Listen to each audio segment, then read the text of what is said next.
Assalomu alaykum aziz va hurmatli Hoshiya podkasti muxlislari. Mana oradan biroz tanaffusdan so'ng biz yana keldik. Bizni shuncha vaqtdan beri tark etmay kuzatib turganingiz uchun sizlarga alohida rahmat.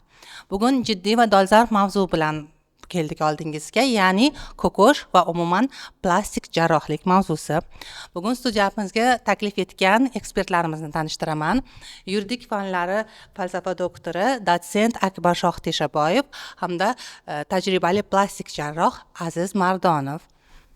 Xush kelibsizlar. Assalomu alaykum. Katta rahmat. Birinchi savoldan darrov boshlasak, ijtimoiy tarmoqqa kirsangiz ham, YouTube'ga kirsangiz ham bitta mavzu muhokama qilinyapti. O'sha ko'kosh taxallusi bilan ijod qiladigan Vayner, 33 yoshli Vayner qizning jarrohlik amaliyotidan keyin og'ir ahvolga tushib qolgani, o'sha amaliyot Midconsultant xususiy klinikasida bo'lgan. Umuman o'zlaringiz ham kuzatib borayotgan bo'lsangiz-da kerak, mutaxassis sifatida nima bo'lyapti o'zi? Nima deb o'ylaysiz? Qanaqa tushuntirib berasiz bu vaziyatni? Bu vaziyatga bir aniqlik kiritish anaqasi bu vakolatli organlar tomonidan albatta bajariladi. Bu Sog'liqni saqlash vazirligi, prokuratura va sud tibbiyot ekspertizasidan keyin bu masalani kelib chiqish sababi aniq etiladi. Bu abdominoplastika operatsiyasi bo'lgan bu bemorimizda.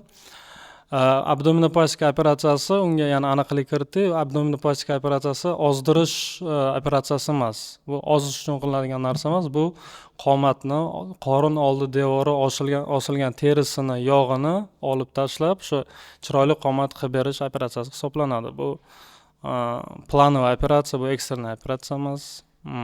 Bunaqa operatsiyalardan keyin shu ko'kosh blogerda kelib chiqqan asorat butun dunyo statistikasi bo'yicha где-то 3-4% bo'lishi mumkin. Bu degani qanaqadir noto'g'ri operatsiya qilindi deb aytolmayman ham.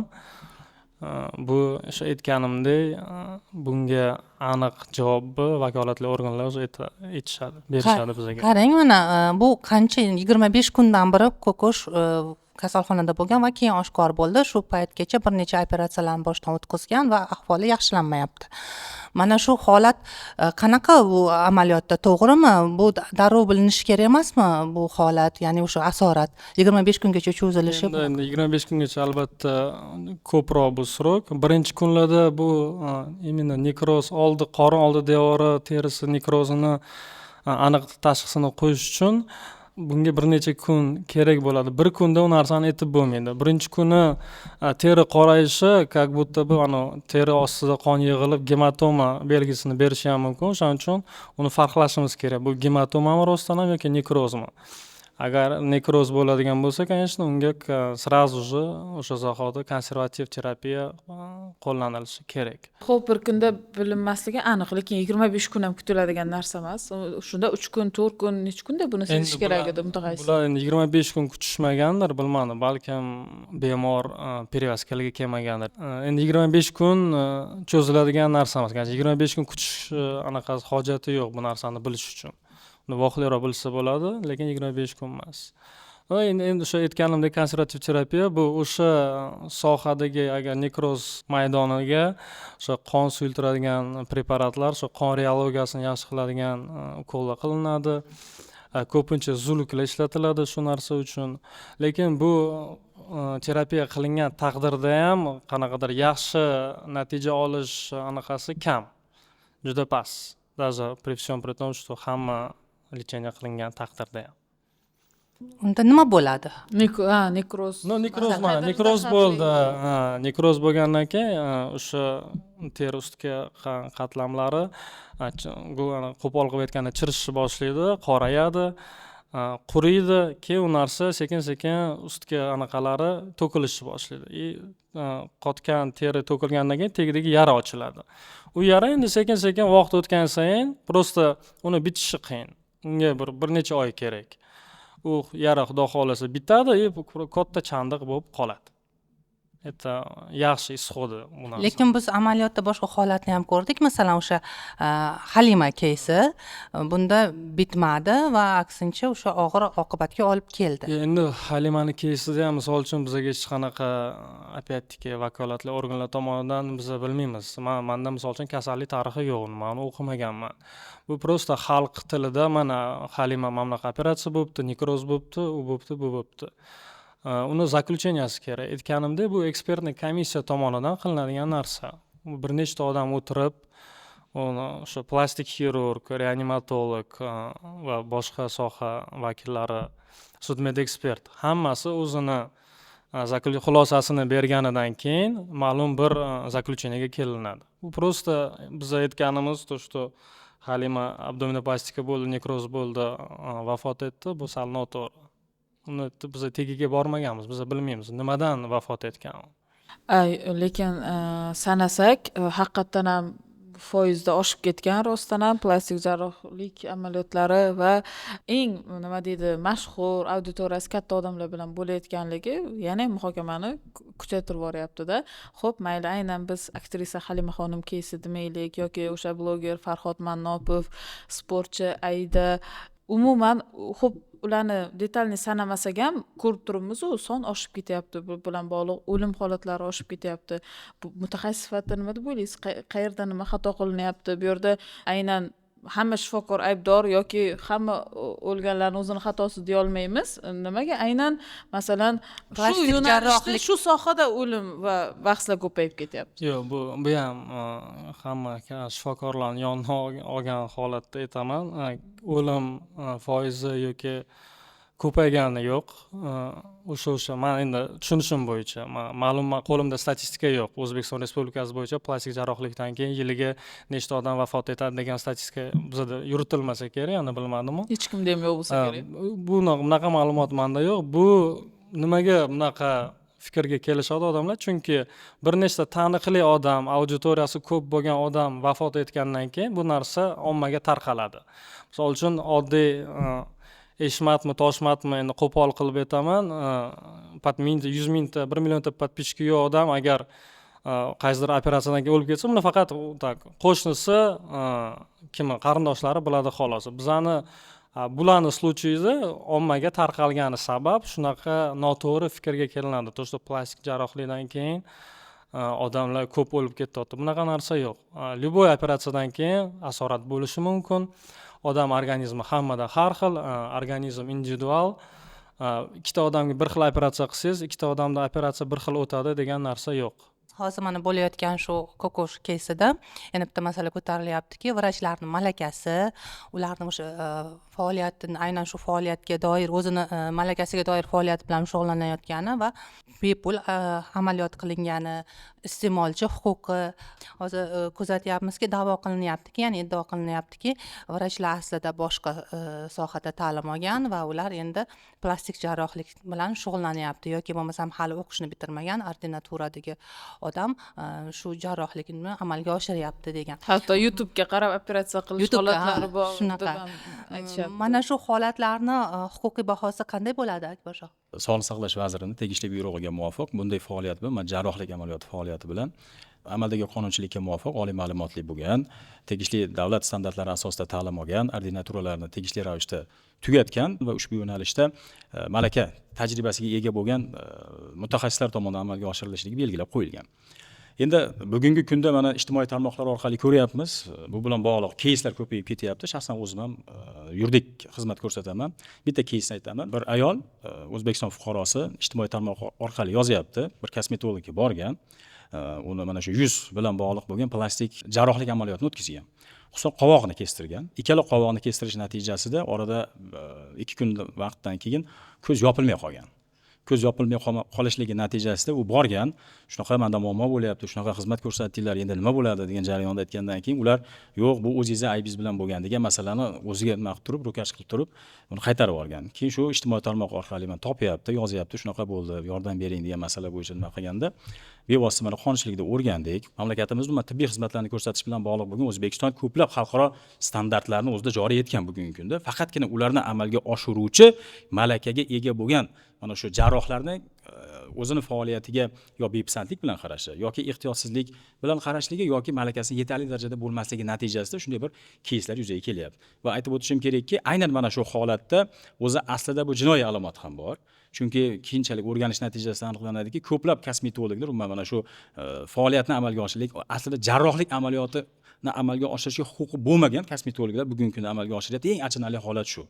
bizda mamlakatimizda agar e'tibor beradigan bo'lsak, bugungi kunda qo'rqmasdan mana shu insonni u yog'ini yoki bu yog'ini kesish amaliyoti oddiy holatga aylanib qolyapti. Bu juda ham achinarli holat. Va yana bitta narsani aytib o'tish kerakki, odamlarni o'zi ham qo'rqmasdan borib, sog'ligi, hayotidan chiroyini ustun qo'yyapti-da, borib o'sha malakasini ham surishtirmayapti, tajribasini ham surishtirmayapti, borib tig'ini tagiga yotib beryapti. Buning natijasida ular keyinchalik o'zi afsus bo'lyapti, afsus qilyapti, yetkazilgan zararni qoplash bo'yicha u yoqqa bu yoqqa yuguryapti. Mana shu jarayonda eng muhim masala bilasizmi nimada? Yana bitta narsani aytib o'tish kerakki, mamlakatimizda tibbiy xizmatlarni ko'rsatish bozorida bugun nazorat ancha susaygan.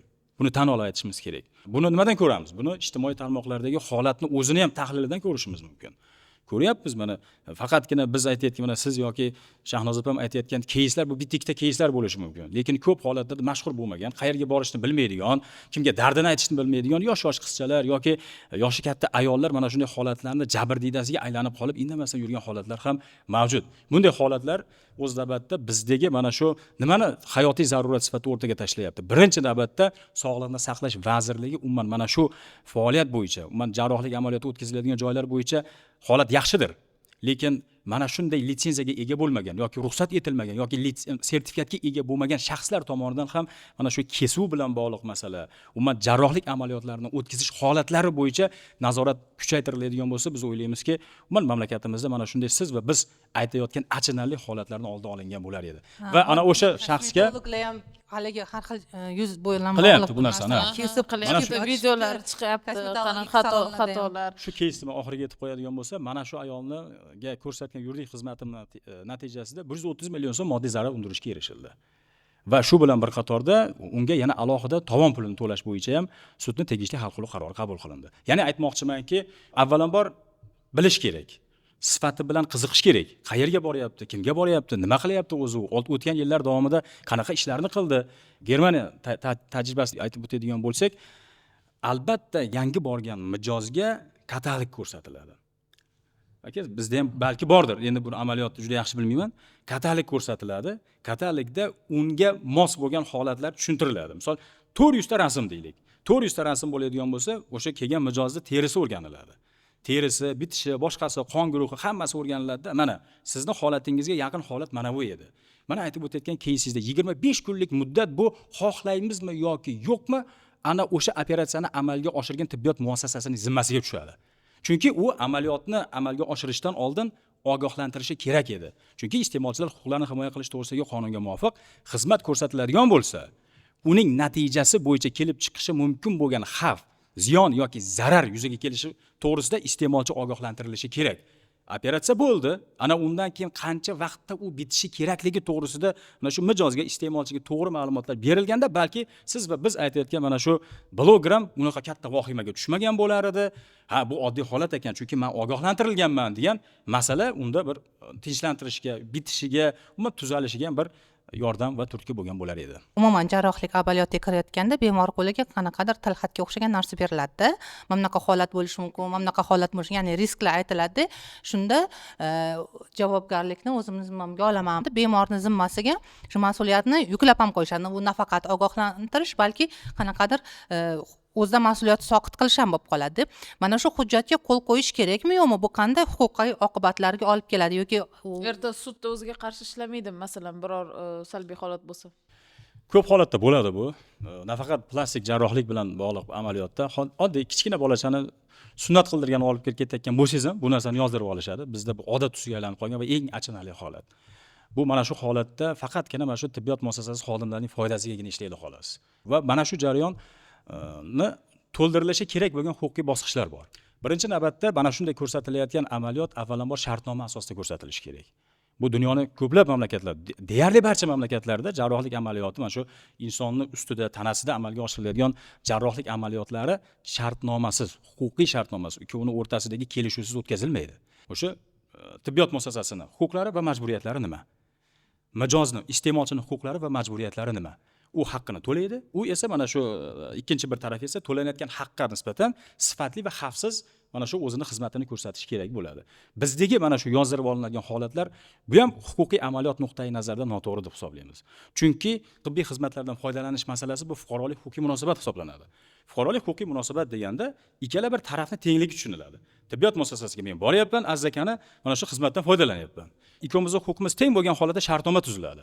Bunda buni ham mana shu jarrohning ham huquqi va majburiyati, mening ham huquq va majburiyatim bevosita belgilanadi. Ana o'sha shartnoma tuziladigan bo'lsa, keyinchalik menga yetkazilishi mumkin bo'lgan zarar bu tomonidan qoplab beriladi. Sudma-sud bir-birimizni haligi bir qiynab yurish holatlari bo'lmaydi. Va mana shunday shartnomasiz holatda, faqat o'zining manfaatini ko'zlagan holatda tilxatlarning yozdirib olinishi ham bu o'zaro qonunning, ya'ni kim nuqtai nazardan bu noto'g'ri hisoblanadi. Aksariyat shunaqa muhokamali holatlarni ko'radigan bo'lsak, jarrohlik amaliyoti xususiy klinikalarda o'tkazilgan. Bu xususiy tibbiyotga bo'lgan ishonchni ham tushiraveryapti, tan olish kerak. Shahnoz opa, siz aytganingizdek, bu yerda tadbirkorlik va tibbiyotni kesishish nuqtasi bo'lyapti baribir. Nima xususiyda vaziyat haqiqatdan ham shunaqa og'irmi? Umuman ko'ryapmiz, o'sha Farhod Manopov keysida ham Starmedmidi, Kokoshda med konsultant va qanaqadir ularning iddaolari ham bir-biriga juda ham o'xshashda, mutaxassislarning tajribasizligi. Yo bu xususiyda ko'payyaptimi, yo biz xususiydagilarni ko'ryapmizmi faqat? Xususiy klinikani ochishi o'zi emas. Любой bitta med оборудование juda katta narx, juda qimmat turgani uchun har bir klinika ham ma'lum bir оборудованияni o'ziga ola olmaydi. Misol uchun shu Farhod Manopov keysini oladigan bo'lsak, u yerda уже endi bu vakolatli organlar tomonidan уже заключенияsi xulosasi chiqqan, uni yomon sifatli gipertermiya sababli o'lim holatiga olib kelingan. Bu nima degani? Bu yomon sifatli gipertermiya tana haroratini 40-42 gradusga ko'tarilib tushmasligi. Shuni oqibatida o'sha poliorganniy недостаточность va asoratli kelib odam vafot etadi. Bu narsani yagona bitta preparat bor, shu narsani oldini ola oladigan, isitmani tushirib bera oladigan, o'limni misol uchun 85% dan 5% gacha anaqasini tushirishi mumkin, riskini, ehtimolini. Zlokachniy gipertermiyadan keyin bu preparat nomi Dandralen degan. Misol uchun zlokachniy gipertermiya O'zbekistonda ham, Amerikada ham, Rossiyada ham bemorlarda uchraydigan narsa. Uni oldindan bilib bo'lmaydi, qaysi bemorda u narsa uchrashi mumkin. Manopov anaqa случаysida men tushunishim bo'yicha ingalyatsionniy narkoz preparatiga shunaqa reaksiya berib, shu zlokachniy gipertermiya kelib chiqqan. Bu Dandralen preparati O'zbekiston Respublikasida registratsiya qilinmagan. Birinchidan u juda ham qimmat. Endi qimmatliligini hisobga olmagan taqdirda ham bu preparat bizda yo'q.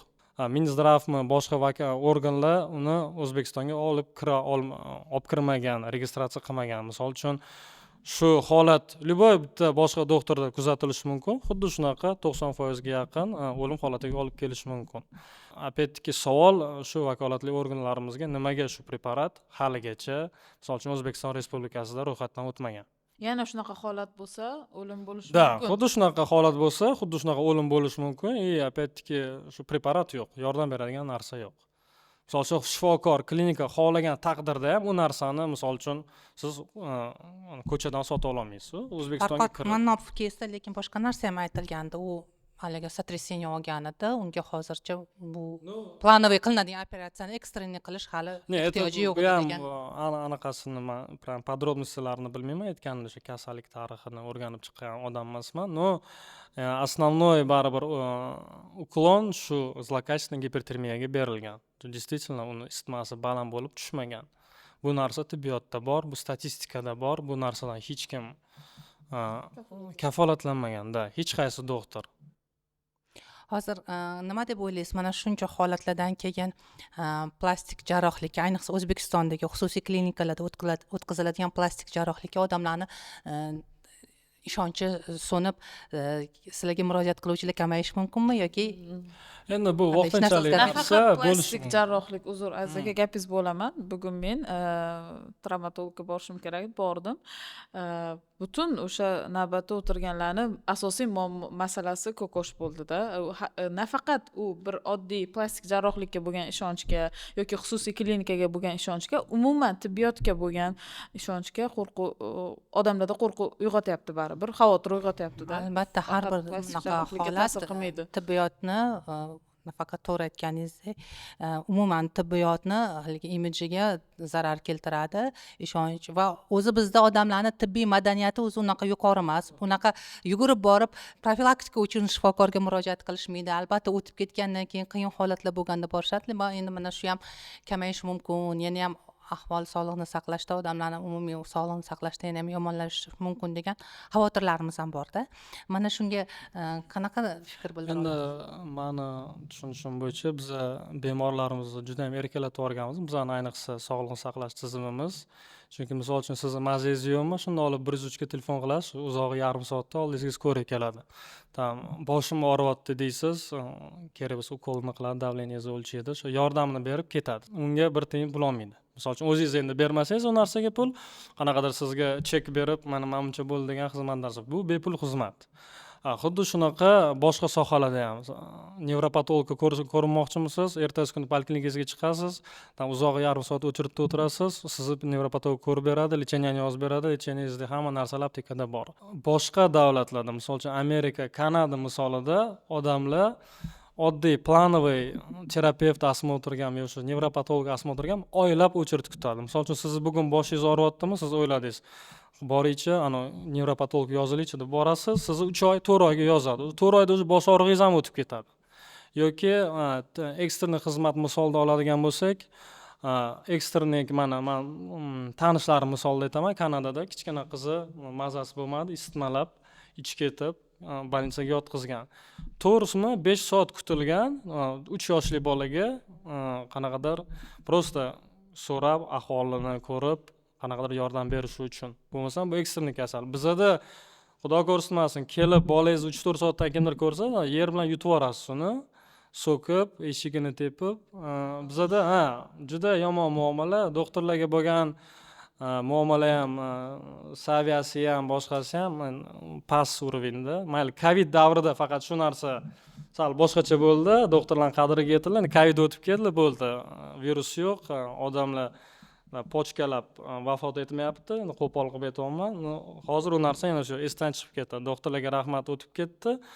Doktorlarga bo'lgan muomala ham shu ko'kosh misolida ham.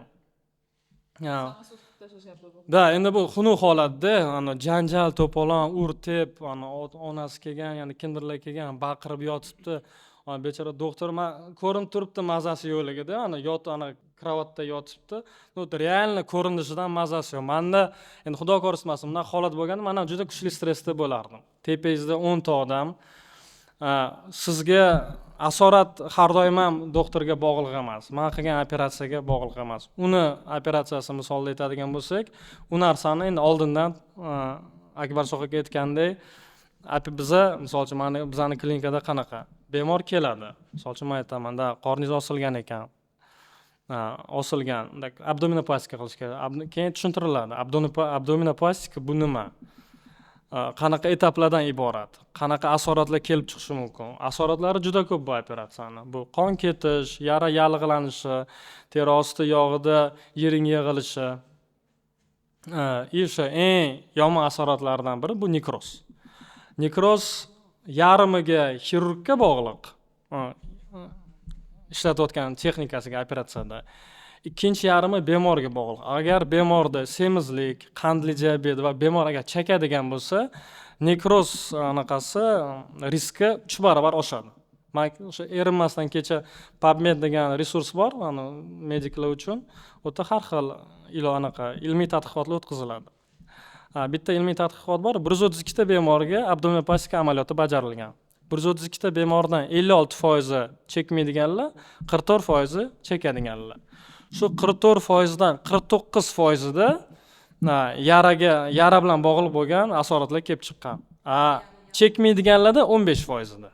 Bu degani 3 barobar ko'p risk. Ham operatsiyadan oldin chekadigan odam bo'lsa, kamida 3-4 hafta operatsiyadan oldin chekishni to'xtatish kerak. 3-4 hafta keyin operatsiyadan keyin. Bu endi men hozir bu gaplar bilan bemorga ham ответственность yuklab qo'yayotganim yo'q. Agar bu narsa operatsiyadan oldin tushuntirilsa, palonchi sen chekar ekansan. Palonchi senda qandli diabet bor ekan, qand miqdoring baland. Bu degani senda operatsiyadan keyin mashnaqa asorat kelib chiqish xavfi juda yuqori. O'ylab ko'rgan operatsiya qilishdan oldin. Ertaga misol uchun bu asorat kelib chiqqan holatda ham doktor bilan birga ishlanadi. Misol uchun doktorlari menimcha hech qayerga qochib ketmagani yo'q. O'sha klinikada o'sha faoliyatini davom ettiryapti. Kelsin doktoriga tushuntirsin doktor, menda mana shunaqa muammo. U narsani hal qilsa bo'ladi. Tibbiyotda eng yomon asorat bu o'lim. O'limdan boshqa hamma holatda to'g'rilasa bo'ladi. Ana videoda ko'rsangiz, palatasiga kirib, gullab berib, ana hamma xursand, ana 3 kundan keyin ur to'polon tep so'k. Yo'q, videoda biz haqiqatan shu masalan bo'lgan, operatsiya xonasigacha telefon telefon bilan bilan kirishgan. Endi, to'g'ri, telefon bilan telefon как бы nekrozga olib kelmaydi. Telefonga videoga olganlari, misol uchun odam ko'pligi. Endi to'g'ri, bu narsani xirurg kontrol qilish kerak, glavvrachmi, xirurgmi. Ma'lum bir odam anesteziolog, anestezist, operatsiya meditsina, xirurglar bo'lishi kerak. Ortiqcha odam endi bu nima maqsadda qilingan? Bar qanaqadir o'sha klinikani reklama qilish maqsadida qilingan bo'lsa, shu narsa endi videoga olingan. Как buni bemor agar bunga qarshilik ko'rsatmasa, как бы videoga yoki rasmga olish anaqasi yo'q. Cheklov yo'q. Cheklov yo'q. Lekin siz to'g'ri gaplarni aytyapsiz. Men hozir masalan shifokorlarga butun hayotni yo'naltirishga men ham qarshiman, chunki juda ham ko'p keyslar bo'lgan. Hammamiz kunda ko'ramiz, ular bizlarni xaloskorimiz. Juda hali u qahramonliklar hammasi yoritilmaydi. Odamlar tuzaladi, ketadi. Kun-tun 24/7 rejimida dam olish kunlarisiz, bayramlarda ham har doim shularni ishimiz tushadi va shifoni topib ketamiz. Buni hech kim inkor etmaydi. Lekin xususiy tibbiyotda albatta bu yerda tadbirkorlik bilan tibbiyotni kesishgan nuqtasi bor ekan. Mana biz ko'rdik o'sha e'lon qilingan kokoshni haligi nimasida ham tibbiy xulosasida ham 2-3 joyda bepul qilindi deb ta'kidlab o'tilgan. Ya'ni bu yerda asosiy masala pul.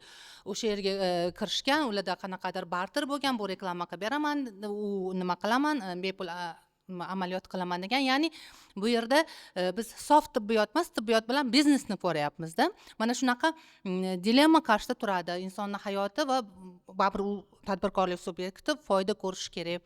Mana shunaqa holatda hozir kiritishyapti PR uchun haligi nima telefonlar, videoroliklar ishlashga ruxsat berishyapti. Ya'ni chegaradan o'tishyapti-da. Buni ham inkor qila olmaymiz-da. Mana shunaqa holatlarga nahotki mana shifokor sifatida bu hozir chest mundiri degan narsa bor, to'g'ri tushunamiz, lekin bu oxir oqibat baribir shu oq xalatga ham dog' tushiradigan narsa-da. Shunga bir murojaat sifatida bir narsa ayta olmaysizmi hamkasblaringizga? Ya'ni shunaqa xususiy tibbiyotdagi murojaatim yo'q hamkasblarim. Hamkasblar ko'pligi o'zi biladi nima qilayotganini.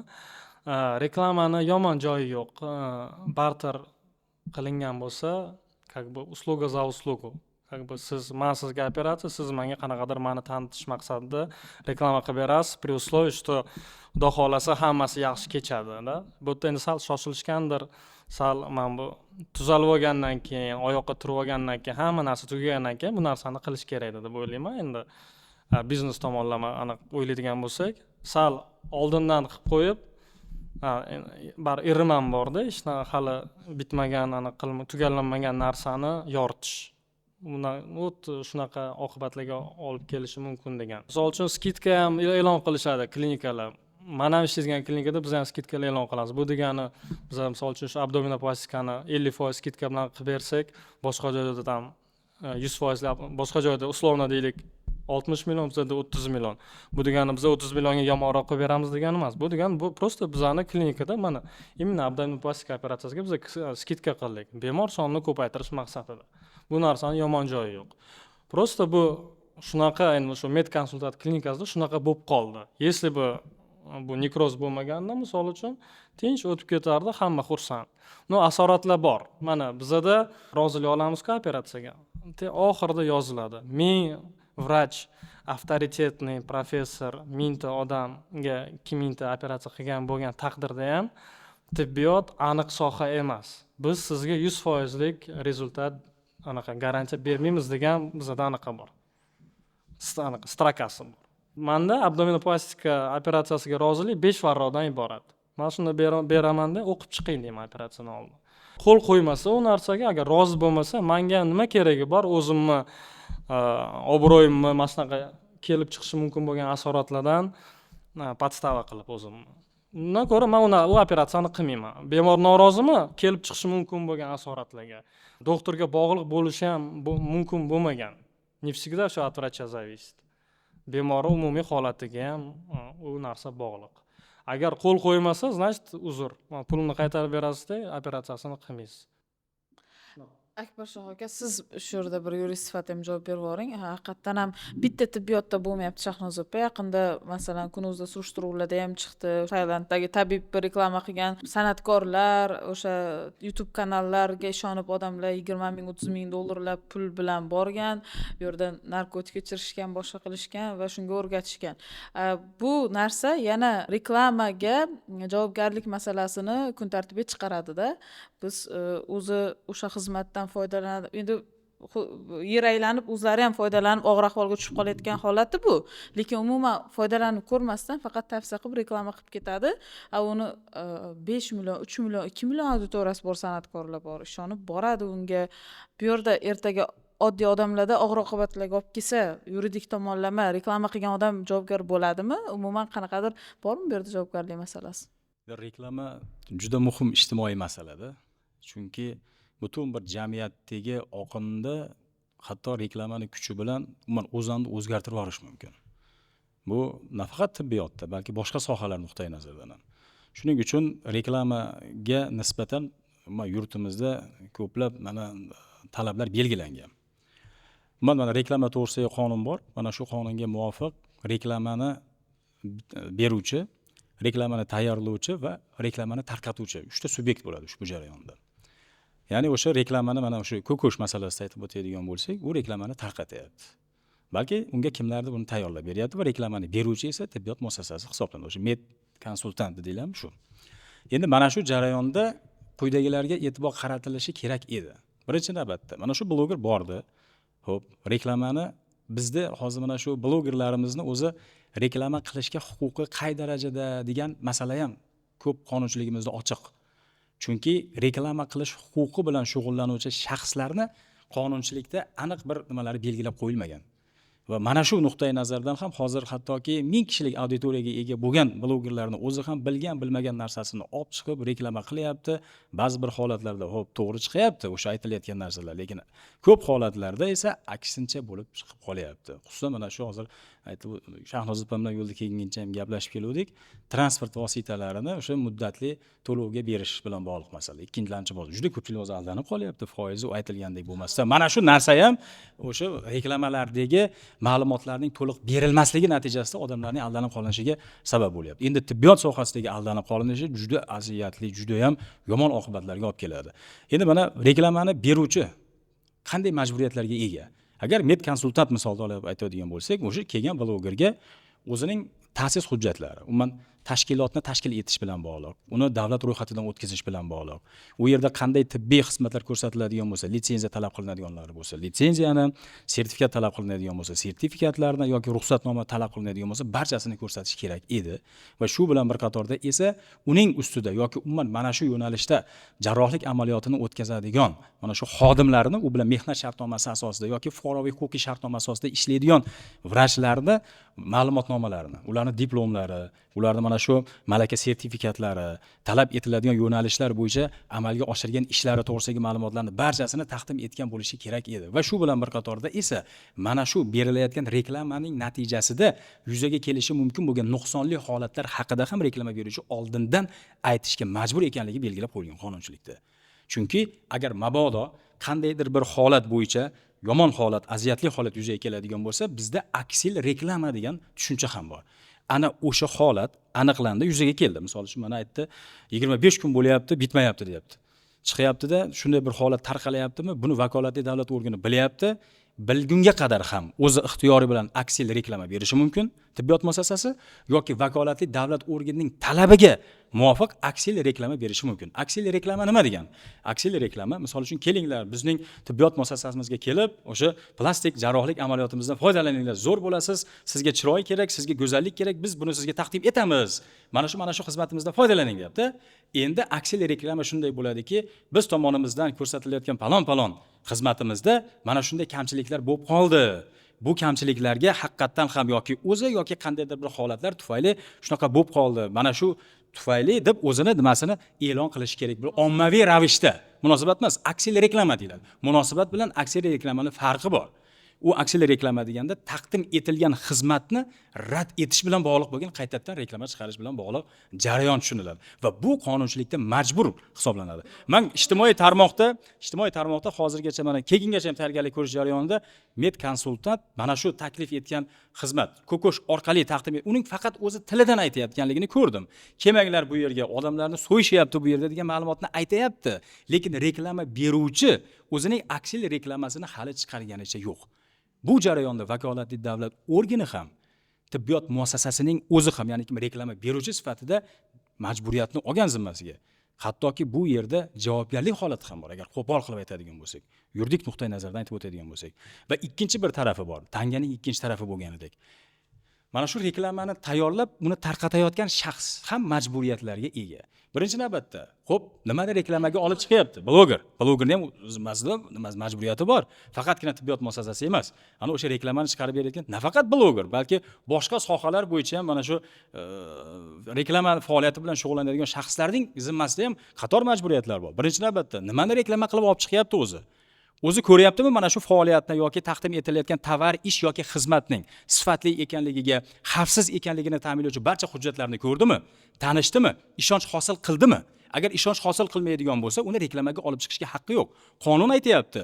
Mana shu taqdim etilayotgan ommaviy oferta degan tushuncha bor. Sodda qilib aytaman, ommaviy oferta degani O'zbekistonda 37,5 million aholi bo'ladigan bo'lsa, 37,5 million mana shu aholining e'tiboriga o'zini qanaqadir bir tovarini taqdim etadi yoki o'zining xizmatini taqdim etadi. Mana aytayapti-ku, misol biz o'zimizning jarrohlik amaliyotimizga skitka e'lon qildik deb. Bular ommaviy oferta e'lon qilgan hammaga. Mijozlarni ko'paytirish maqsadida va yangi mijozlarni jalb etish maqsadida. Mana shu jarayonda ommaviy ofertani olib chiqayotgan shaxsga nisbatan uning xavfsizligini o'rganganlik, tekshirganlik va ishonch hosil qilganlik talabi qo'yiladi. Va shu bilan bir qatorda esa mana shu taqdim etilayotgan tovar, ko'rsatilayotgan ish yoki xizmatni amalga oshirish bilan bog'liq bo'lgan barcha hujjatlarning to'liqligiga, ularning kim tomonidan amalga oshirilishiga ham e'tibor qaratiladi. Bu yerda Ko'kosh aytayaptiki, meni operatsiya Shahnoza opa, meni operatsiya qilgan shaxs aynan mana shu yo'nalish bo'yicha mutaxassis emas ekan, deyapti. Bu yerda nafaqat u aybdor, tibbiyot muassasasi, balki bu yerda blogerning aybi ham bor. Chunki uni kim operatsiya qilayotganligi, u kimni tig'ini tagiga yotib berayotganligini o'zi oldindan mukammal darajada bilmagan. Shuning uchun mana shu iste'molchilarga, barcha fuqarolarga nisbatan aytmoqchimanki, yurist sifatida mana shu murakkab jarayonlarda ko'p ishtirok etdim. Ko'p ko'ryapmiz, guvohi bo'lyapmiz. Yuzi buzilib qolyapti odamlarni. Tanasi, qomati buzilib qolyapti. Aksariyat holatlarda ko'rish qobiliyatini yo'qotyapti. O'sha aka aytishlari mumkin, boteks bilan, filler bilan bog'liq jarayonlarda aytayapman-da, bo'lgan mana shunday mijozlar. Mana shuni natijasida o'nglab bo'lmaydigan darajadagi ziyon yetib qolyapti odamlarga-da. Avval bilish kerak, so'rash kerak, ishonch hosil qilish kerak. Ana undan keyingina sifatli va xavfsiz tibbiy xizmatdan foydalanish kerak. To'g'ri, u nima deydi, reklama beruvchi shunaqa ma'lumot taqdim qilish kerak. Reklamani tarqatmoqchi bo'lgan bloger yoki o'sha medianing egasi bu bilan tanishish kerak. Xo'p, u tanishmadi, oqibatdan keyin nima bo'ladi deb so'radim men. Xo'p, u reklama qilib bo'lgandan keyin xizmati sifatsiz bo'lib chiqdi. Masalan, men deylik, Shahnoza opani blogidagi reklamaga ishondim, meditsinani reklama qildi Shahnoza opa, men ishondim, bordim o'sha yerda va menda boya siz aytayotgandek o'nglanmas, tiklanmas holat yuzaga keldi. U holatda klinikani o'zi aybdor bo'ladimi yoki Shahnoza opa ham qanaqadir bu yerda aybdormi yuridik tomonlama? Men shuni ham so'radim. Mana shu qismi qoldi. Qonunchiligimizga muvofiq, umuman reklama to'g'risidagi qonunchilik va O'zbekiston Respublikasining mana ma'muriy javobgarlik to'g'risidagi kodeksimiz, jinoyat kodeksimiz bor. Bu yerda reklama to'g'risidagi qonunchilik talablarini buzganligi uchun reklama beruvchi bilan bir qatorda reklamani tayyorlab tarqatuvchiga ham bir xilda javobgarlik masalasi qo'llaniladi. Aksariyat holatlarda bizda bu narsaga e'tibor qaratilmaydi. Asosan reklama beruvchiga nisbatan biz hamma yomon so'zlarimizni ishlatamiz, uni nimasini qilamiz. Lekin o'rtada ana bu reklamani qilib chiqib ketgan, reklamani tarqatgan mas'uliyatni zimmasiga olgan bilan teng sherik. Agar biz mana yo'q, shunchaki videosini o'chirib tashlaydi. Mana qarang. Siz bilan men nimadir g'ayriqonuniy faoliyatni birga amalga oshiryapmiz. Asoschisi siz deylik, men sizga shunchaki amalga oshirish uchun sherikman deylik. O'sha qaysidir bir joyda sizga yordam berib boraman. Nega endi bu yerda faqatgina siz javobgarlikka tortilishingiz kerak? Bu yerda agar boshqa jinoyatlar kesimida oladigan bo'lsak, o'sha jinoyatchilik sifatida qaraladi. Chunki agar mabodo yana bitta narsani bilishimiz kerak. Bloger, mana reklamani tarqatayotgan, nafaqat bloger, reklamani tarqatayotgan xohlagan, istagan inson, istagan shaxs tarqatilayotgan reklamani sifatsizligi, odamlarga ana o'sha reklamadagi tovarni olinishi, ko'rsatilayotgan xizmatdan foydalanishi, odamlarga ommaviy tarzda zarar yetkazilishini oldindan bilib, qasddan agar buni sodir etadigan bo'lsa, unda jinoiy javobgarlik choralari qo'llaniladi. Endi bilmasdan ehtiyotsizlik oqibatida yuzaga kelgan holat nuqtai nazaridan ham qonunchiligimizda u tarafga ham, bu tarafga ham tegishli javobgarlik choralari belgilangan. Lekin bitta narsa bizda nazardan chetda qoladiki, mana uylar bilan bog'liq. Opa, yo'lda kelishda gaplashdik. Bitta endi aytmayman, mashhur inson, jurnalist, katta bir xususiy telekanalda boshlovchi.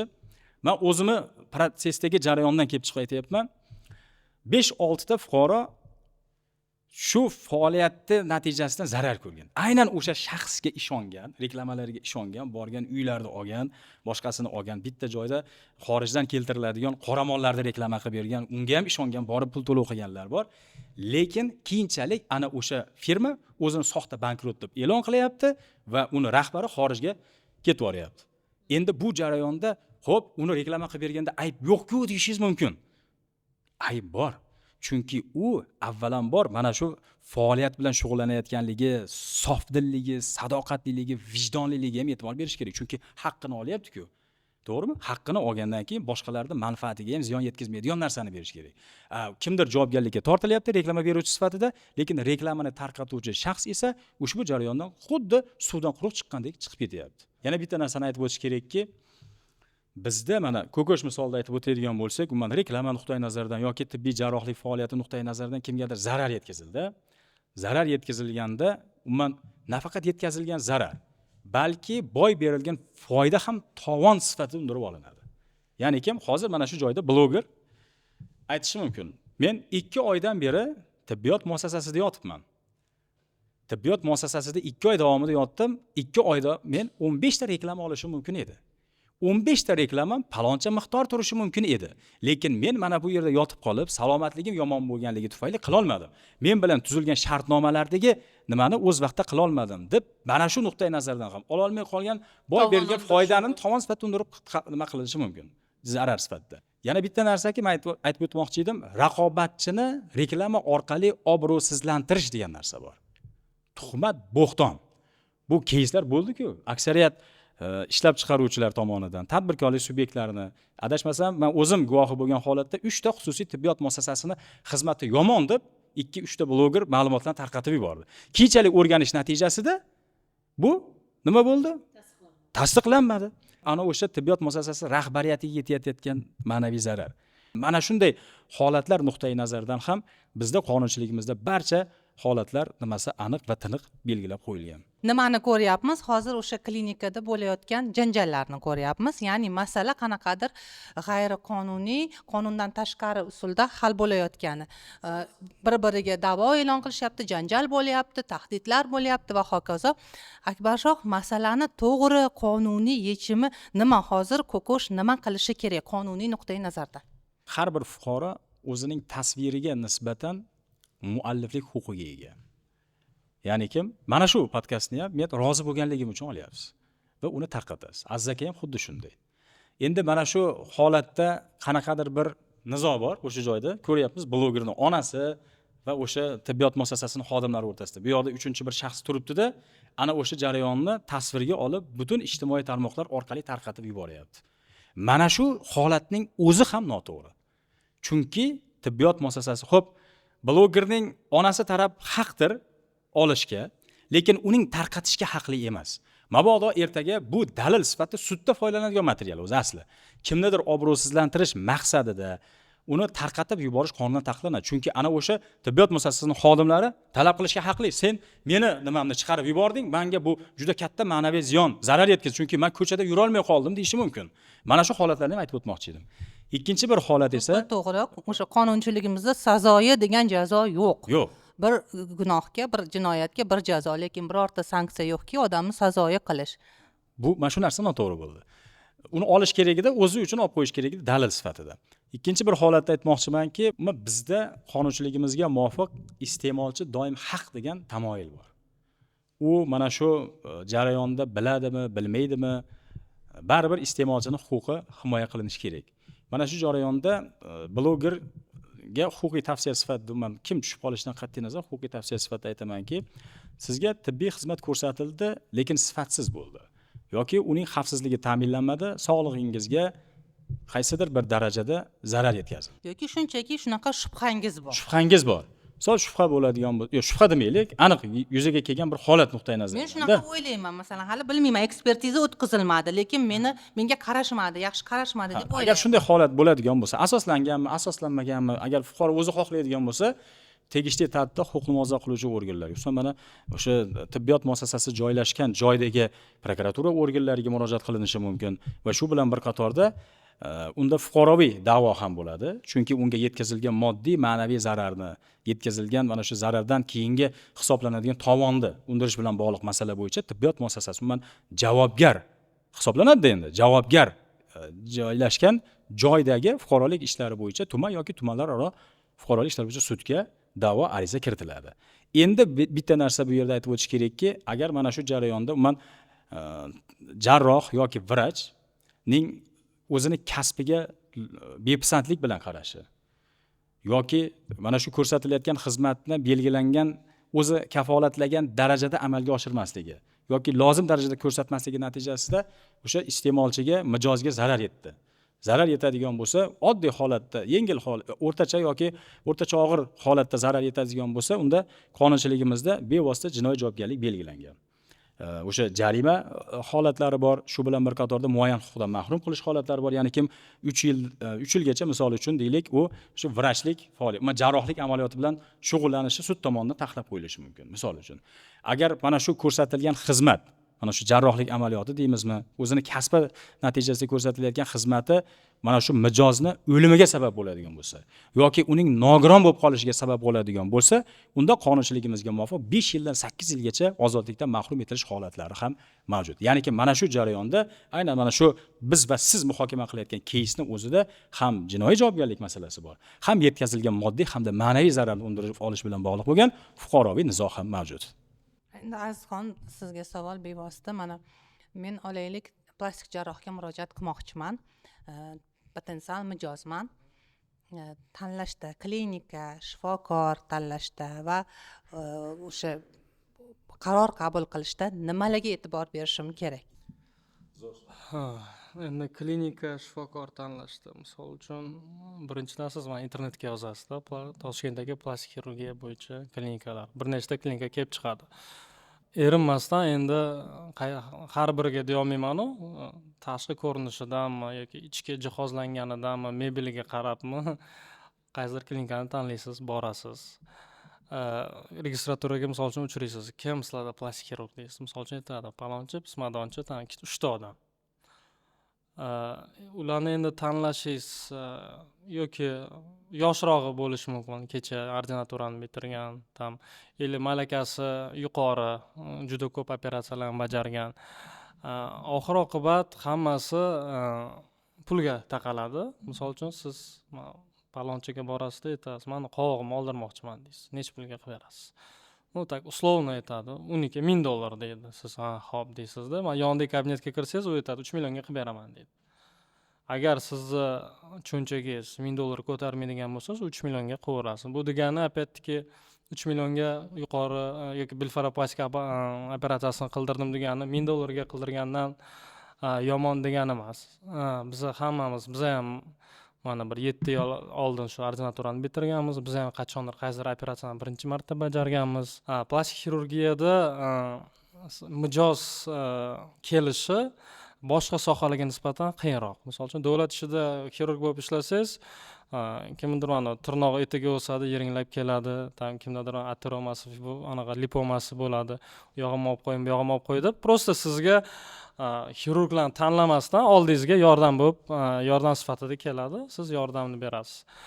Plastik xirurgiyada boshqa xirurgiyaga nisbatan eng katta farqi bizga bemor emas, sog' odamlar keladi. shu hamma muammo shunda. Sizga soppa-sog' odam kelib, u yog'imni bu yog'imni chiroyli qilib bering degan anaqa bilan keladi. Shuni hisobiga ham balkim plastik xirurgiya narxlari boshqa yo'nalishlarga nisbatan sal qimmatroq.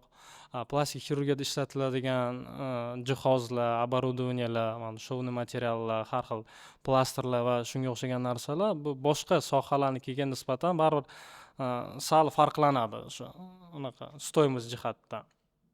Shunga ham narxlar ham baland.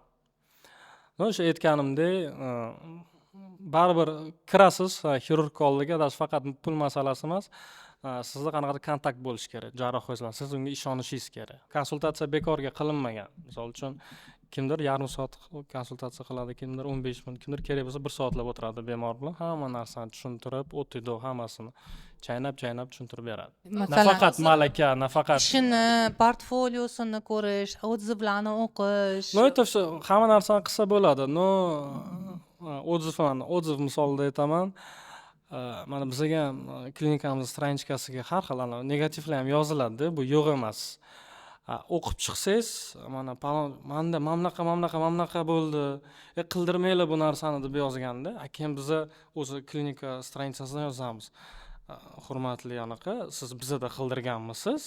Yo'q deydi. Lekin sizni stranitsangizga, sizni ijtimoiy tarmog'ingizga shu anaqani yozadi. Odamlar shu narsani o'qib ishonib ketaveradi-ku. Misol uchun odzivlar bu faqat ijtimoiy tarmoqda yozilgan odzivlar emas. Masalan, tanishlar, kimlardir real да, sarafanlar radio, конечно, shaxsiy tavsiyalar. Shaxsiy tavsiyalar, rostdan borib qildirgan, kimdir real voqealar Da, asosida. eng zo'ri- Odamlarni haligi nimasi, tavsiyalari. eng zo'r, eng yaxshi ishlaydigan narsa bu sarafanlar radio, bu shaxsiy tavsiya. Siz qarindoshingiz, tanishingiz qildirgan bo'lsa, siz shu qildirgan narsani o'zingiz ko'rib turasiz. Mana bu Instagram, portfolio bu sal nima desam ekan? Da, bu narsani olib qochish oson, o'zgartirish oson, birovnikini olib men qildim deb qo'yish oson, faqat Instagramga ishonib bo'lmaydi. Misol kerak bo'lsa, plastik xirurgiya bilan shug'ullanishiga ruxsati yo'q odamlar o'zidan plastik xirurgiya solgan. Tez kosmetologga mana xafa bo'lmasin, eng yomon ko'rgan anaqalarimdan bittasi bu mana shu o'zidan xirurgiya solgan anaqa kosmetologlar. Kosmetologga o'zini определенный обязанностьlar bor. Unga qanaqadir kesish, yuz tortish, anaqa baqa liposaksiyasi, anaqa blefaroplastikada kirmaydi. Xo'p, qilgin u narsani. Sen menga o'xshab 10-11 yil o'qib qo'ygan, tib anaqa образованиеңga tam paloncha pul anaqa ishlat. Ular nima qiladi? Boradi, qayerdadir 2-3 oy o'qib keladi, mana unda sertifikat oladi, devorga ilib qo'yadi, keyin qolgan narsasini qilib o'tiradi. Demak, devordagi sertifikatlarga ishonmaslik. Sertifikat endi, по крайней мере, kosmetologlarni sertifikatlarini demoqchiman, в плане plastik xirurgiya bo'yicha qanaqadir muolaja qilishiga. Kosmetolog sizga mana bu yog'ingni liposaksiya qilib qo'yaman, qovog'ingni olib beraman, yuzingni tortib beraman desa, u odamdan qochish kerak. Chunki в любом ming qilma u narsaga haqqi yo'q. Kosmetologni по крайней мере haqqi yo'q. No, men Akbar Soq aka aytganda, ularga bizada shifokorlardan bu narsa talab qilinadi. Misol uchun, xudo ko'rsin, qanaqadir asorat kelib chiqsa, biz qonunan uni oldida javob beramiz. Как shifokor. Bizga qo'yilgan talab boshqacha. Kosmetologlar bu anaqa YTT ochib oladida, ularning ishini Sog'liqni saqlash vazirligi kontrol qilmaydi. Ular Sog'liqni saqlash vazirligi ostidagi anaqaga kirmaydi. Boradi, kabinet arenda qiladi, Instagramda reklama beradi, men kosmetologman deb xohlagan ishini qilib yuradi. Bizda qanaqa? Biz misol uchun mana klinika ochdik deylik. Klinika ochgandan keyin men plastik xirurgiya bilan shug'ullanmoqchimanmi? Men klinikaga plastik xirurgiya bo'yicha litsenziyasini olishim kerak. Litsenziyasini olish uchun mana Maygovdan ariza beraman. Sanepidemstansiya keladi, tekshiradi, joyim to'g'ri keladimi, jihozlarim to'g'rimi, son jihatdan, ishchilarim son jihatidan, malaka jihatidan, kategoriya jihatidan bormi, yo'qmi, hamma narsa tekshirilgandan keyin oxirida 1 oydan keyin menga shu narsaga ruxsat beriladi, agarda menda shu narsaga sharoit bo'lsa. Hamma gap shunda. Hozir o'zi bir 5-10 yil oldin plastik jarrohlik haqida gap ketsa, faqat biz san'atkorlarni hayolimizga keltirardik, mashhur insonlar yoki o'ta boy odamlar go'zalligi uchun shunaqa pul tikadi, mablag' tikadi degan va tabiiyki bu jarayon juda ham qimmat turadigan proses sifatida odamlar tasavvurida bor edi. Hozir umuman siz aytyapsiz, misollar bilan aytyapsiz, haqiqatdan ham farqini aytyapsiz. Sog' odam keladi, chiroyli bo'lishni xohlagan, chiroyiga pul tikadigan odam va bunga ruhan tayyor bo'lgan odam murojaat qiladi bu sohaga. Umumiy o'rtacha narx-navolar qanaqa shunda? Qaysidir klinikani reklama qilish maqsadida emas, bu sohada o'zi umuman qanaqa? Narx-navo ham endi individual qo'yiladi. Baribir endi xirurg qanaqadir foyda qilaman desa, kamida shu operatsiyaga ketadigan rasxodlarini chiqarib tashlagandan keyin, misol uchun mana yuqori qovoq blefaroplastikasi Toshkent shahrida eng kami men tushunishim bo'yicha 2 million so'mdan aksiya tariqasida qilishadi. 10-12 milliongacha qilinadi. Nimaga kimdadir 10-12 million? U odamning malakasi shunga yarasha. U odam reklamasiga palon pul tikkan mashhur inson, bemorlari kimdir знаменитый odamlar bo'lsa kerak, ishlari juda yaxshi. Shunga narx-navo ham shunga yarasha. Misol uchun mana yuz tortish amaliyoti bor. Bizda Toshkent shahri bo'yicha o'rtacha 1,5 ming dollarda bo'ladigan bo'lsa, shunga o'xshash operatsiyani mana rossiyalik anaqa bor, bloger Viktoriya Bonya, Chichikao degan xirurgda Mayamida, adashmasam Amerikada 250 ming dollarga qildirgan. Xirurglar aytishi mumkin, "Voy, men bu narsani 2 mingga qilib beraman." Kimdir 2 mingga qiladi, kimdir 250 mingga qiladi. Bu narsa shu ko'proq xirurg taniqliligiga bog'liq. Kosmetologlar bilan bog'liq masala bo'yicha aytib o'tmoqchi edim. Mana ko'ryapmiz bugun eng achinarli holatlar, aytilayotgan masalalarda ko'pchilik hozir bizning fikrimizdan faqat xususiy tibbiyot muassasalarida degan tushuncha bo'lib qolmasligi kerak. Va mana shunday nizolarni ko'p ko'rayotgan odam sifatida aytib o'tishim kerakki, eng ko'p nizolar asosan mana shu fuqarolar hamda kosmetologlar o'rtasida ham yuzaga keladi. Jarrohlik amaliyoti bilan kosmetologiyani farqi bor. Huquqiy nuqtai nazardan aytyapman, chunki mana kosmetologiya bu sertifikat talab etiladigan faoliyat hisoblanadigan bo'lsa, jarrohlik amaliyoti bu qonunchilikka muvofiq ruxsat etiladigan va litsenziya talab etiladigan faoliyat hisoblanadi. Kosmetologlarga pardozlash faoliyati bilan shug'ullanish uchun sertifikatlar beriladi. Va aytib o'tish kerakki, mana shu kosmetologlar tomonidan sizga ko'rsatiladigan, fuqarolarga ko'rsatiladigan, mijozlarga ko'rsatiladigan sertifikat yuridik ahamiyatga ega emas. Mana shu narsaga e'tibor qaratish kerak. Yuridik ahamiyatga ega bo'ladigan narsa bu davlat tomonidan beriladigan, mana shu muayyan bir faoliyatni amalga oshirishga beriladigan huquqni tasdiqlaydigan litsenziya hamda ruxsat noma hisoblanadi. Va shu nuqtai nazardan ham mana shu bugun kosmetologlar tomonidan amalga oshiriladigan jarrohlik amaliyotlari deymiz, kesishlar bilan bog'liq bo'lgan faoliyat bu mutlaqo qonunga zid va bu holat uchun ham ma'muriy hamda jinoiy javobgarlik bor. Ya'ni o'sha litsenziyasiz faoliyat, litsenziya talab qilinadigan faoliyat bilan litsenziyasiz tartibda shug'ullanganligi uchun qonunchiligimizda javobgarlik bor.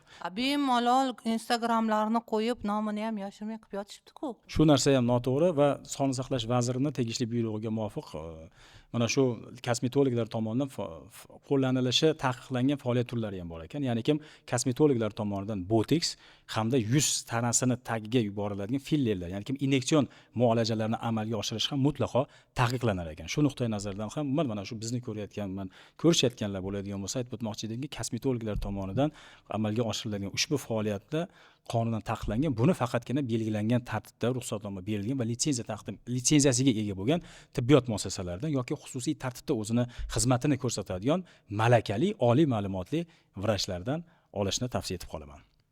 Gapirayotganingizni aytdingizda, kelganda o'sha 5 varovli narsani qo'yaman yoniga, o'qiydi, o'shanga rozi bo'lsa, operatsiya qilaman, bo'lmasam, u bemalol fikrdan qaytishi mumkin deb. Shunaqa holatlar ham bo'ladimi? Fikrdan qaytarganingiz, kerak bo'lsa plastik jarrohlik unga to'g'ri kelmasligini tushuntirganingiz. Nimaga men bu so'rayapman? Shunaqa holat bo'lgan Shahnoz opa, bitta yaqin tanishimda men bir juda ham o'sha sohani egasi kuchli professorga borganman. Yo'q, iloji yo'q, umuman operatsiya tavsiya qilinmaydi deb xulosa bergan bir nechta professorlar, lekin iltimos qilishgan, o'sha xususiy bitta klinikada davosi bor deyapti, borib ko'rgin deb viloyatdagi tanishlarim. Borsam, bu qog'ozga ham qaramaganda bir haftadan keyin operatsiya qilsak bo'ladi deganda. Endi operatsiya narxi ham juda qimmat. Shu yerda o'ylaysiz haqiqatan umumiy fonda olganda haqiqatan tajribali, kuchli, hech qanaqa pul uchun emas, haqiqatan tibbiy tomonlama maslahat beradigan shifokorlarimiz ham ko'p, lekin ular orasida yo'q, o'sha operatsiyani pulini olsa bo'ldi, operatsiya qilishim kerak deb hisoblaydiganlar ham bor-da. To'g'ri. Shifokorlar ham odamlar har xil. Biz bilganimizdek, misol uchun kimdir pul ishlash maqsadida sizga kerak emas muolajani taklif qilishi mumkin. Kimdir nabarot. Misol uchun menda ham misol tariqasida kelishadi bemorlar. Mana bizda eng ko'p qilinadigan muolajalarimizdan bittasi bu liposaksiya amaliyoti. Опять-таки xalqimizda noto'g'ri fikr, to что liposaksiya qilsa ozadi deb o'ylashadi. Bu noto'g'ri. Liposaksiya bu qomatni shakllantirib beradigan operatsiya. Bu ortiqcha yog'ingizni, ortiqcha qismda yig'ilgan yog'larni olib, mana qomatni chiroyli anaqa ravishda qilib beramiz. Kelishadi 100 kilo, 105 kilo, 115 kilo bemorlar. Oldimizga keladi, liposaksiya qilib bering deydi.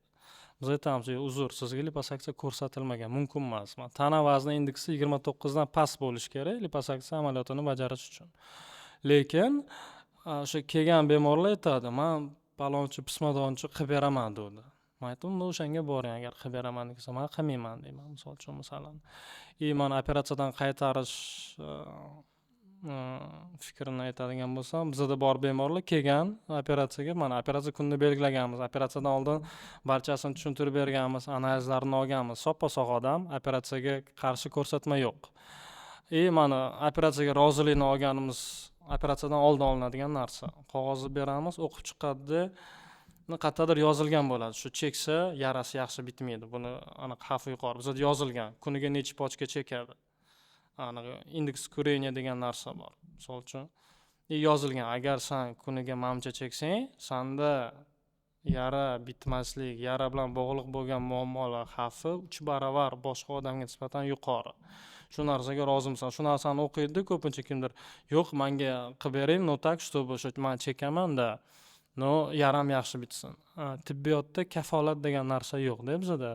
Biz ham Xudodagida yurgan odammiz, biz ham Xudoga tavakkal qilib, o'sha bismillah deb shu operatsiyalarimizni qilamiz, operatsiyadan keyin xavotirlanamiz. Kafolat degan so'z, по крайней мере, bizning klinikada xodimlar ishlatmaymiz. Kafolat chunki tibbiyotda berib bo'lmaydi. Tibbiyot aytganimdek bu aniq soha emas. Hammaning odam organizmi har xil, individual.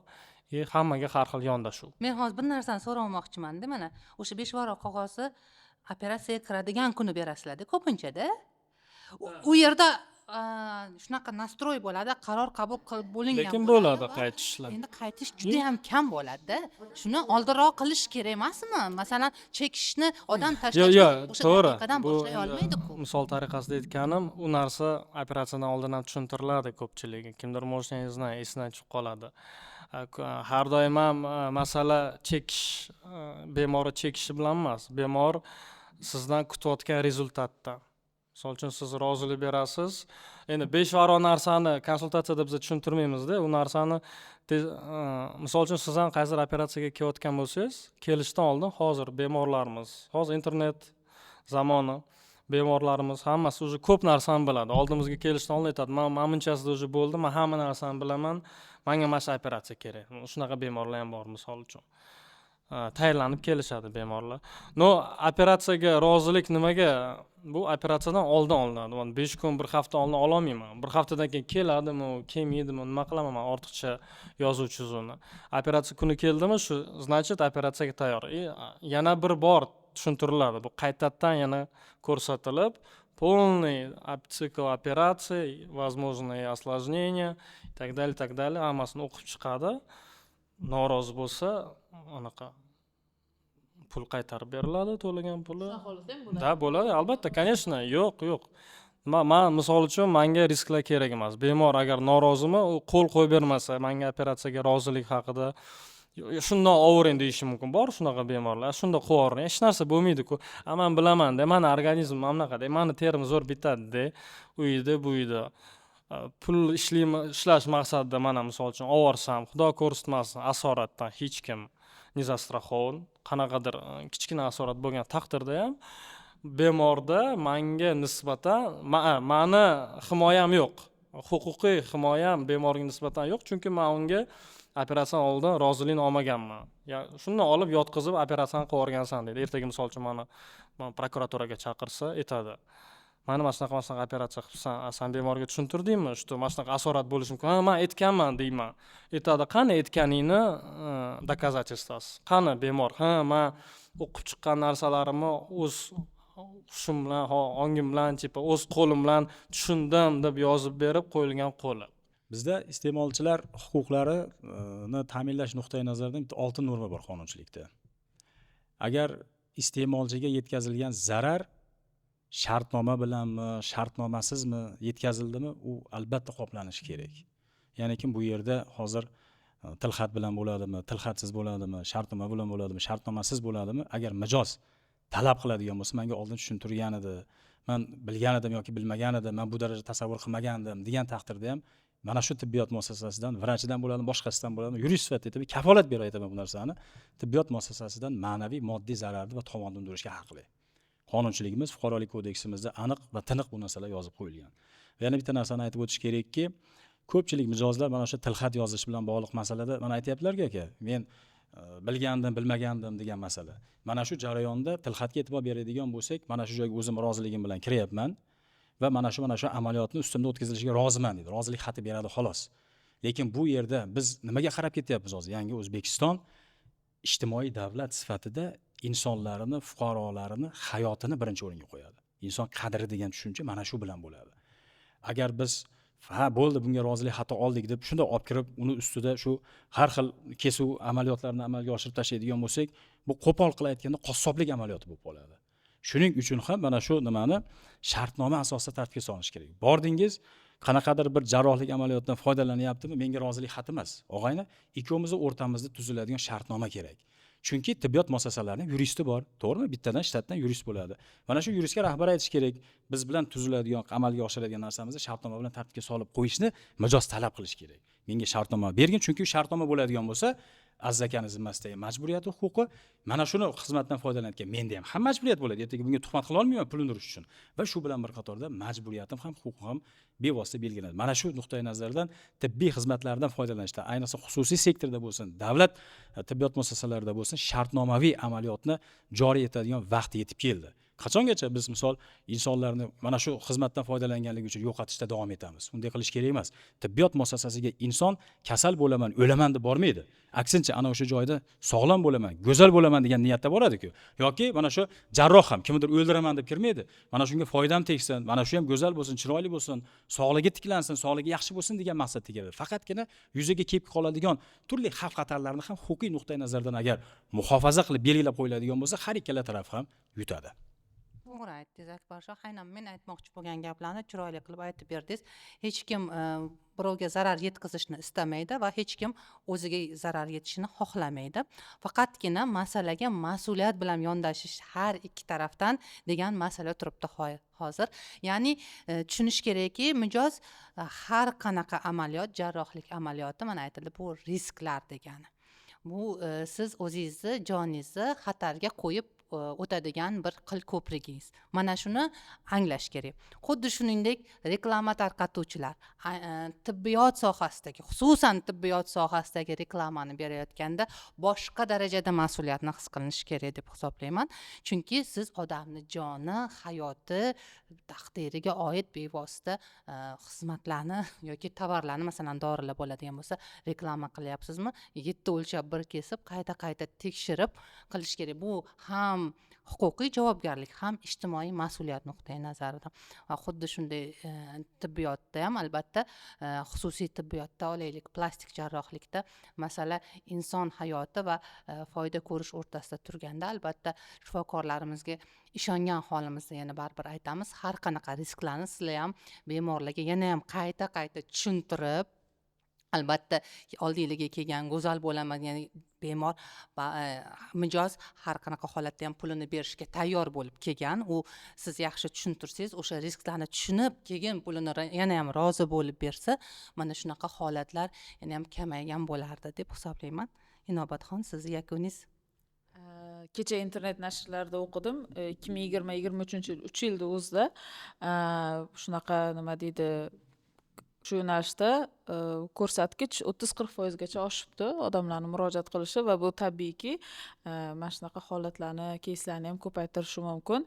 Biz odatda podkastlarimizni har safar bemalol mavzularni haftalab tayyorlab, o'ylab, mehmonlarni o'ylab tashkil qilardik. Bu safar ijtimoiy tarmoqda shu darajada masala muhokama bo'lib ketdi. O'sha kokosh keysi umuman shundan keyin tibbiyotga bo'lgan munosabat va Shahnoza opadan taklif bo'ldi. Biz tezlikda olishimiz kerak bu podkastni va odamlarga shuni tushuntirishimiz kerak va bunda albatta tibbiyot mutaxassisi va yurist bo'lish kerak deb va hoshiyada shu uchun bugun tarixiy kun. Biz birinchi marta podkastni juda tezlikda oldik va ana gender tengligi bo'ldi. Shu vaqtgacha biz podkastlarimizda faqat ayollarni taklif qilardik va bu safar ikkala ekspertimiz ham mehmonimiz ham erkaklar.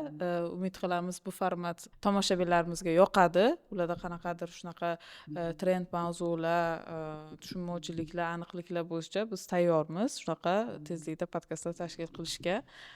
Rahmat kelganlaringiz uchun, fikrlar uchun. Bitta statistikani aytmoqchiman. Bu xalqaro miqyosda o'tkazilgan so'rov statistika natijalariga ko'ra, plastik jarrohlikdan keyingi natijalardan 68% shu plastik jarrohlikni boshdan o'tkazgan mijozlar norozi bo'lishar ekan. Ya'ni o'sha asoratlar tufayli yoki bo'lmasam kutilgan natija bo'lmagani tufayli faqat 28% mijozlargina rozi bo'lib ketishgan ekan. Qaror qabul qilishda mana shu jihatlarga ham bir e'tibor berib qo'yishinglarni so'ragan bo'lardim. Salomat bo'linglar, go'zal bo'linglar, bizni kuzatishda davom etinglar. Ekspertlarimizga esa bugungi tashrif va fikrlari uchun rahmat aytaman.